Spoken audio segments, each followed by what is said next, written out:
So,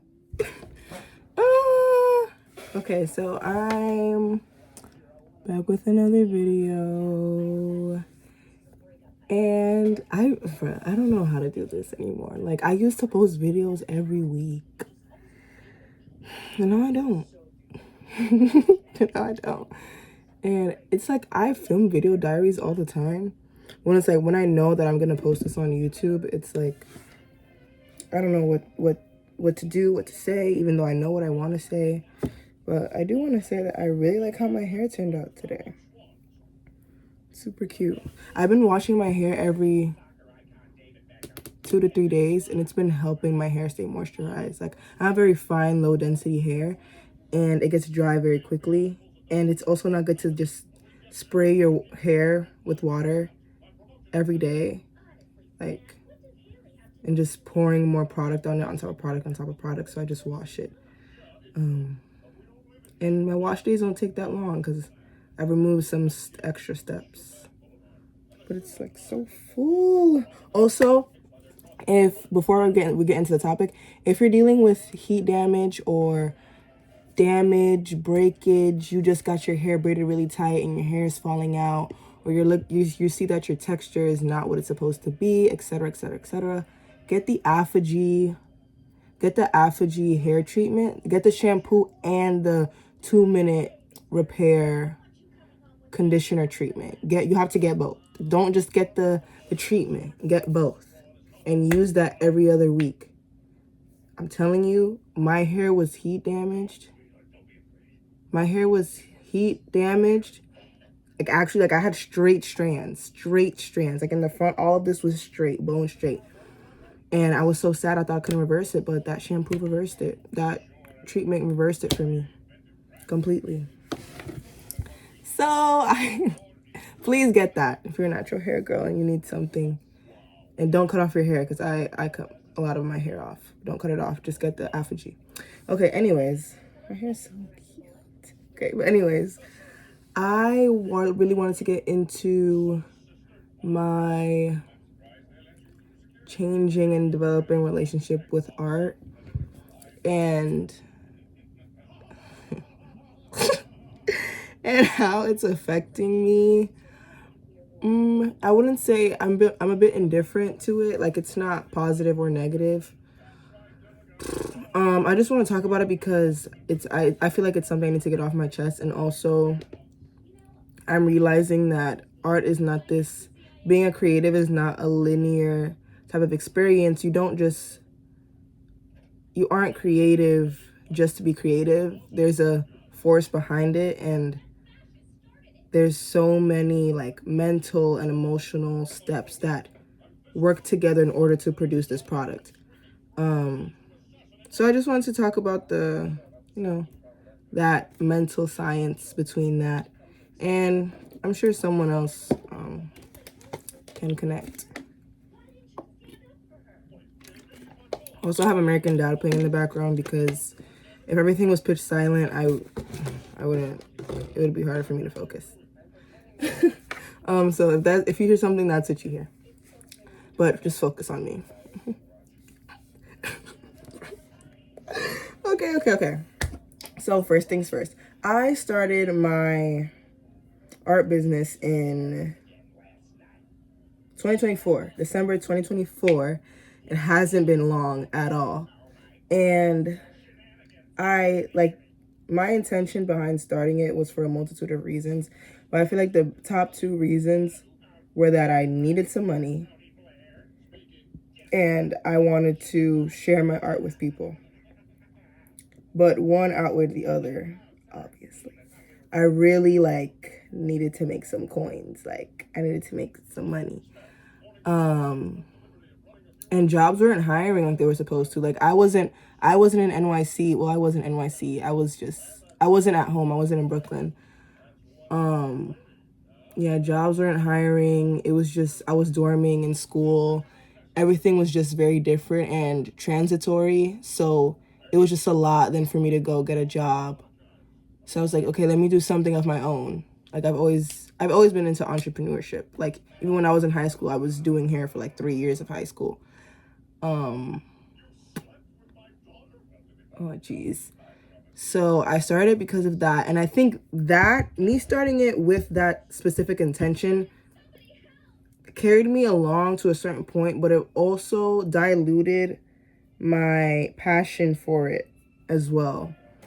Because, like, it's really, my Art Fairy Creations is about sharing all of my artistic aspects with people and, like, sharing that and showing people that they can do that as well, and that everyone has that creativity within them. But it really is about, what is this? It really is about me expressing all of that. And that when you commercialize that and monetize it, you you have to be very, very careful, because then it starts to come off as like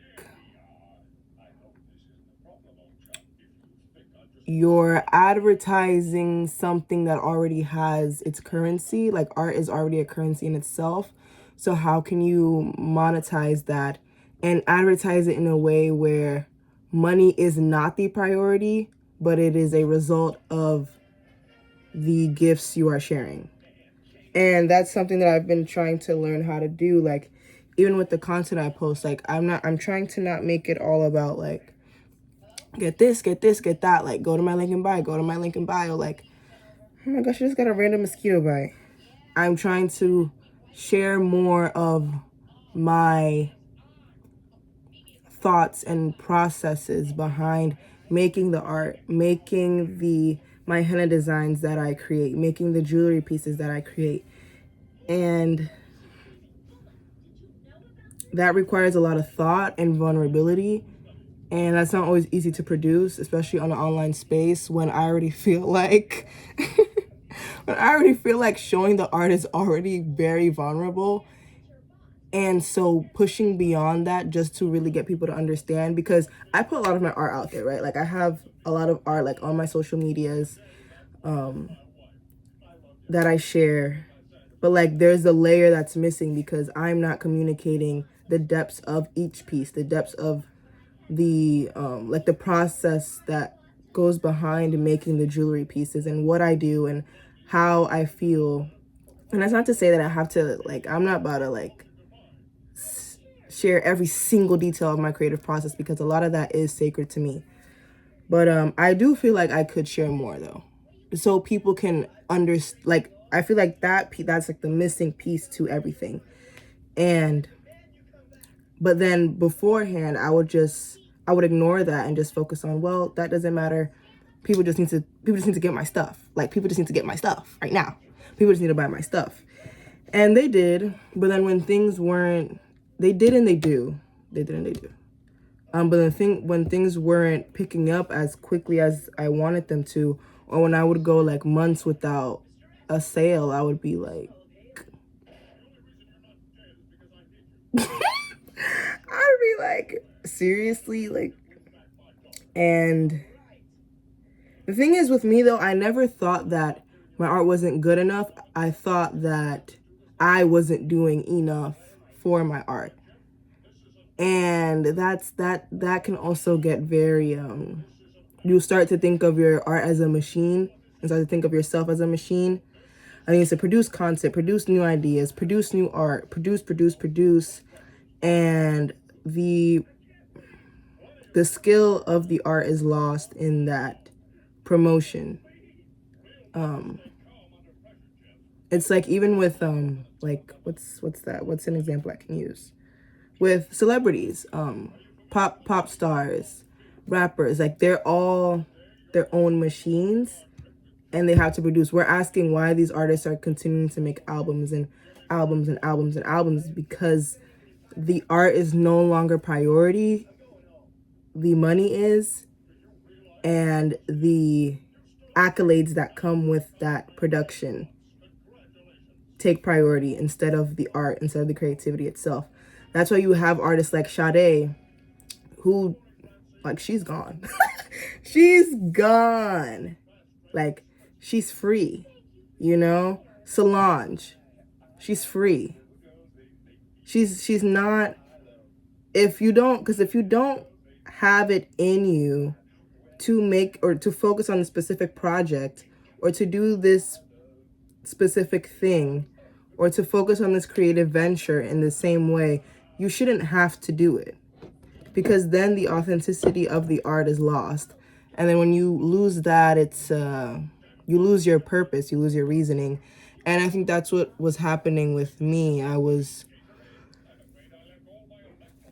losing my reasoning with starting Art Fairy Creations, and I felt like everything that I was putting out just felt so diluted, and I wouldn't say inauthentic because it was still me, but it was very diluted.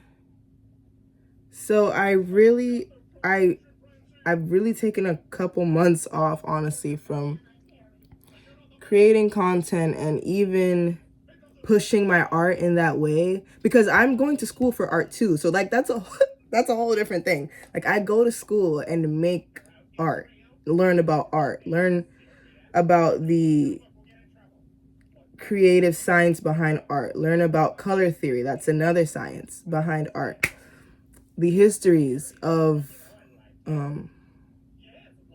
how the existence of art came to be and its significance to the world. Like learning about all that and then creating, and also creating for myself, creating for others, creating for my business, advertising it. It's like, it's a culmination of so many things that don't make sense. And I feel that my main goal, honestly, is to just share, more of myself and more of my mind and how it works in relation to the arts and everything, because it's all in one. But yeah, that's what I feel. That feels like it makes the most sense. When I was thinking about, because I completely lost sight of why I was doing this. I was like, why am I even posting twice and 3 times a day? Like, why am I doing this? What am I doing this for? Because the thing is, you can do that, and if you have a firm reason pushing you behind that, it's fair, I feel. But I think it is a lot different with the arts than if you'd say, I'm a natural hair influencer, something like that, right? Because it is an art in itself to create looks with your hair, but it's different. And I honestly couldn't explain like the specific distinction, because I do believe that hair is an art form. But when you're painting and drawing and sculpting and you're trying to put that out and market it, it's just different. The intentionality behind that matters more, because I want to say matters more. Matters in a different way, because it's all like coming from you. Like, for example, I could start being a natural hair influencer and just show girls with fine hair how to do hairstyles. I could take something off Pinterest and do the hairstyle, and just do it in my own way, use my own products, use the products that I like to use. And like, I'm kind of taking from what's already in the world. But with art, a lot of the time you're taking from yourself, and as well as from what you see, like the observations you make in the world, but you're taking from yourself and creating something completely new a lot of the time and putting something out there. At least that's the case for me. And that can get, when you don't have a strong enough conviction aside from money, that can get that can get really tricky, because you don't want to think about art in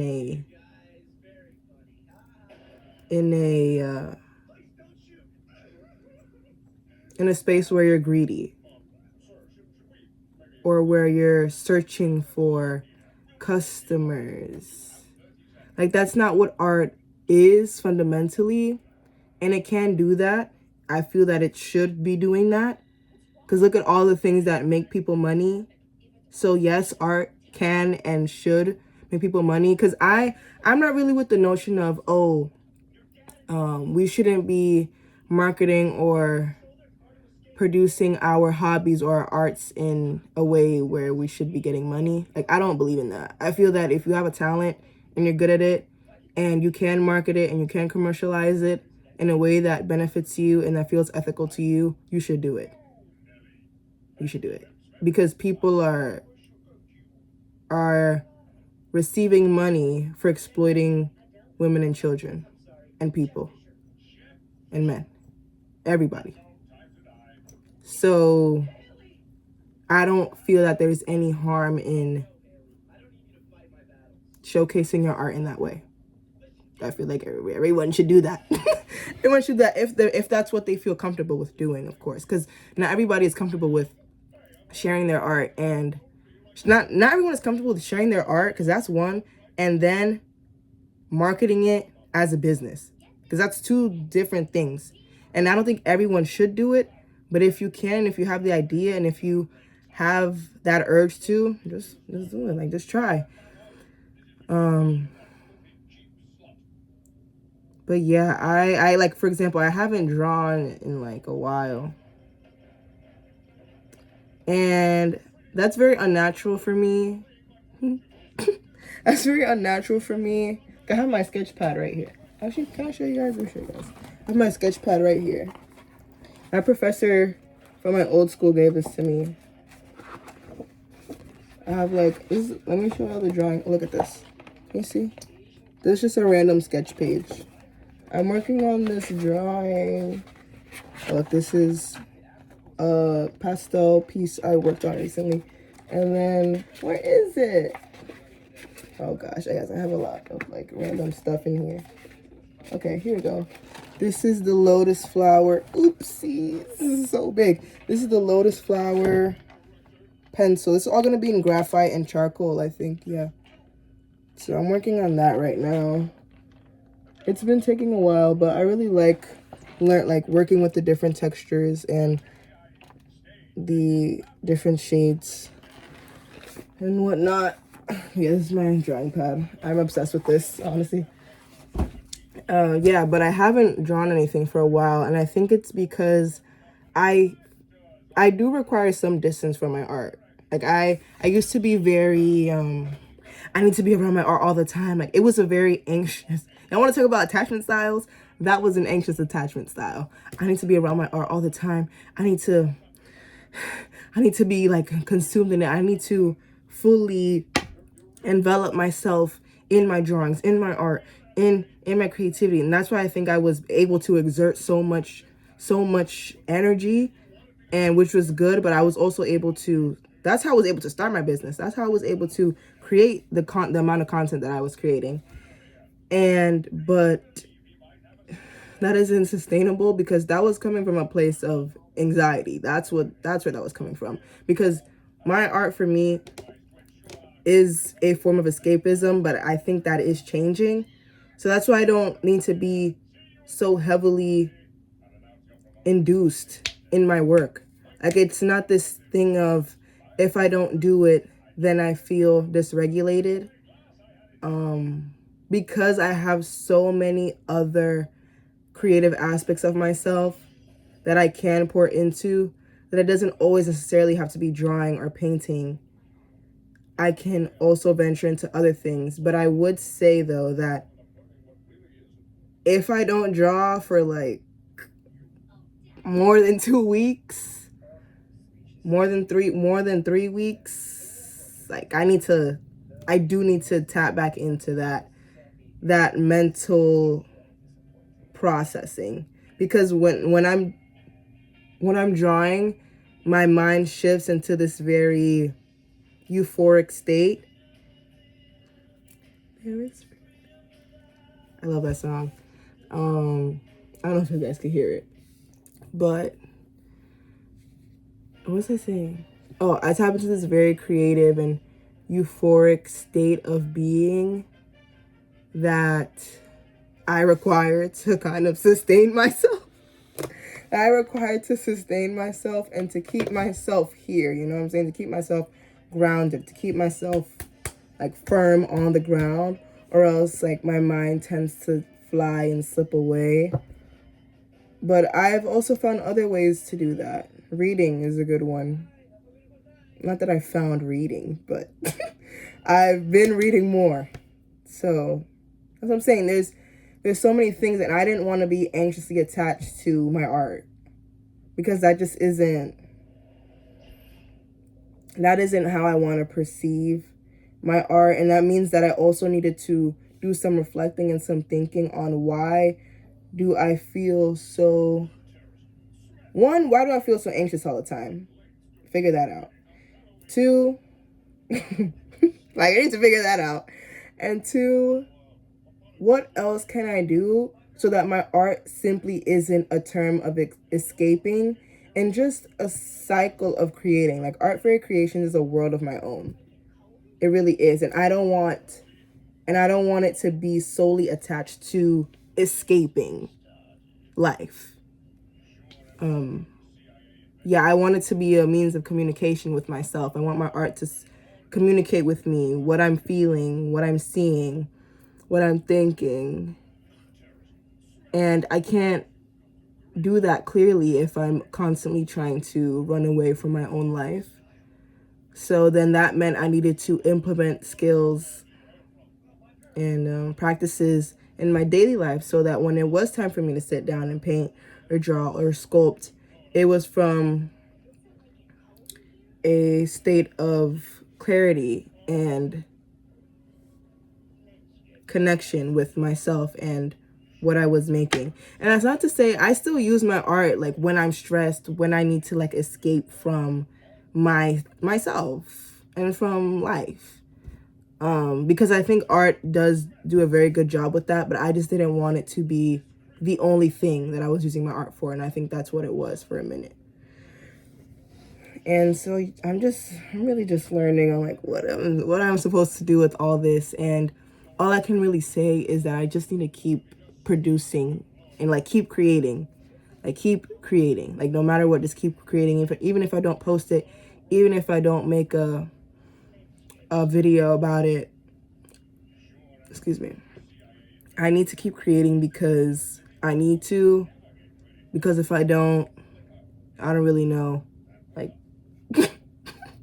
I don't really know what else I'm supposed to do if I don't. I feel like I'm going to just be trapped inside of myself if I don't make something out of everything that I feel and that I am. So I do want to get more intentional with the content that I do create, because I think it's important. I have a lot to say, and my art has a lot to say, and I do want to share that with people because I think it's really interesting. My way of thinking and the colors that I use, like all the detail that I put into every single piece, the metaphors that I hide into the crevices of my paintings and drawings that you wouldn't know unless I spoke about them or pointed them out. So yeah, I'm just working on that and trying to, oh, it ended. And trying to, is this the right remote? I don't know. And trying to learn, this is the wrong remote. And trying to learn about what my art means to me, like on a real level. And just working it out through that, working it out from there. Yeah. I hope you guys liked my mini pad tour. My pad tour? My drawing pad tour. Cause this is so cool. She gave it to me. She just gave it to me.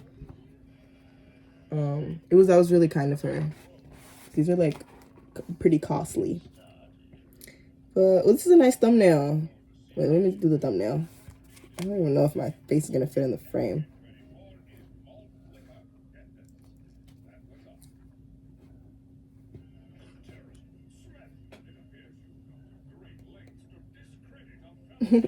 Okay. I don't know if I'm gonna cut that out.